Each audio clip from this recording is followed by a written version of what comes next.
The dreaded 404 not found page. We've all been there, right? You click a link, you're expecting something, and you just hit a digital brick wall. It really feels like the end of the road. But what if it's not an end? What if just sometimes that 404 page is actually a doorway? A puzzle hiding in plain sight, just waiting for somebody curious enough to try the handle. So let's get into this story because it's a good one. So our journey starts with this company called Archivex Technologies. They're not around anymore, but they used to specialize in digital archiving. And someone was poking around their old website, found a link under Legacy Projects, clicked it, and ran into something, well, something weird. And this was it. That's the page. Notice something missing? Like everything? There's no company logo, no helpful links to get you back home. It's just blank. Now, to a web developer, that's kind of suspicious. It's actually more work to make a page this empty than it is to just use the default. This didn't feel like a mistake. It felt deliberate. Okay, so what's the very first thing you do when a web page just feels off? You pop the hood. You view the page source. You look at the code that builds the whole thing. And bam, right there, hidden away where most people would never ever look, was this little message. It's an HTML comment, which is basically a note left by a developer for other developers. It's not supposed to be part of the website itself. But this wasn't some technical note. It was a riddle. The path is not lost, just shifted. Look for the echo.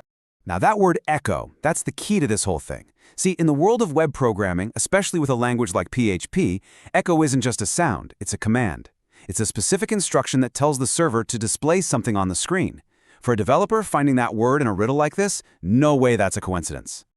And that one little word led to a big idea, a hypothesis. What if echo wasn't a metaphor? What if it was a literal direct clue? What if there was a hidden file on that server and its name was echo.php? It was a total shot in the dark, really, but it was the only lead there was. And you know what? Unbelievably, it worked. The new URL actually went somewhere. But of course, it wasn't the answer. Nope, it was just the next layer of the puzzle. This time, a string of seemingly random letters, and one very important hint. So we get this line of absolute gibberish, but that hint underneath, Shift 3, that is the key that unlocks the whole thing. This, my friends, is a Caesar cipher. It's one of the oldest, simplest forms of encryption out there. Here's how it works. It's actually pretty simple. With a shift of 3, you just take each letter in the code and replace it with the letter that comes 3 spots before it in the alphabet. So a D in the coded message is actually an A. So if we do that, the W in our message becomes a T, the K becomes an H, and you just keep going like that until the whole thing is decoded. And once you apply that shift to the whole message, it makes sense. There is no spoon without a seed. Okay, so it sounds a bit like something out of a philosophy class, or maybe a movie, but in a puzzle like this, it had to be the final clue. So what on earth does that mean? No spoon without a seed. Well, when you're this deep into a digital rabbit hole, you start to think like the puzzle maker. Every word has a purpose. The best guess was that spoon and seed weren't just abstract ideas. They were the names of the final file you had to find. And that was it, the final piece. By taking those two keywords and smashing them together into a file name, spoon.seed, and typing that into the URL, the very last door swung open. This was it, the end of the trail. But what was waiting on the other side wasn't another puzzle.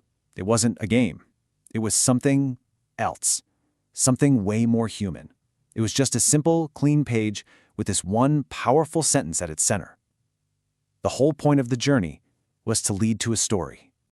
The page was a memorial. It was for a man named Elias Vance, who had been the lead archivist at the company. He was a brilliant programmer who, it turns out, absolutely loved puzzles. And this entire thing, the strange 404 page, the hidden code, the cipher, this was his final project. It was a digital time capsule he left behind, a seed he planted, hoping a curious stranger might one day find it. I mean, a discovery like this just completely changes how you look at a simple error page, doesn't it? It wasn't a glitch, it wasn't a dead end, it was a message, a legacy hidden in plain sight for anyone to find. And that really is the whole point. We think of the internet as this huge, cold, impersonal thing, just a sea of data and algorithms, but this story is such a beautiful reminder that behind every website, every error, every single line of code, there's a person A person with ideas, with humor, and with a story to tell. It just makes you wonder, right? How many other messages in a bottle, just like the one Elias Vance left, are floating out there in the digital ocean, just waiting, in plain sight, for someone curious enough to look past the error and find the story hiding inside?